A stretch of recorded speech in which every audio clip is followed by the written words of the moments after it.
This is the day that the Lord has made. Ito yung customer ko kanina, babae siya. Ngayon, ginawa ko naman siya ng lalaki. Okay, so alright. Ganyan na yung paggupit. Parang British na. Kanina Pilipina, ngayon British love of all. I believe the children are a future. They're laid away. Shining on and beautiful them inside.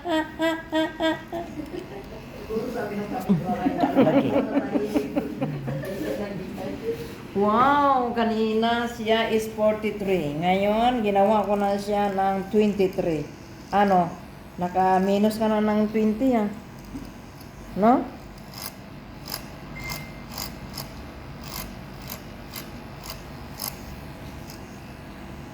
This is the day. Nagwapo na siya.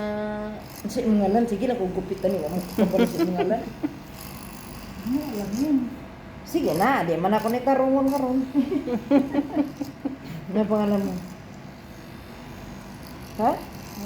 Ano pangalan mo? Birds daw, birds. Birds! Birds! Red horse daw, red horse. Red horse? Marasag dito sa video, murag kuan, kanok. Kano na akong gigupitan, Pilipino, manisya, taghimo na akong Amerikano. I change my mind. Okay, ganda. Mga kabayan, kung gusto niyo magpagupit ng panglalaking gupit, pumunta lang kayo dito sa MS Pa Salon. Ulit day. I-stop mo na. Kasi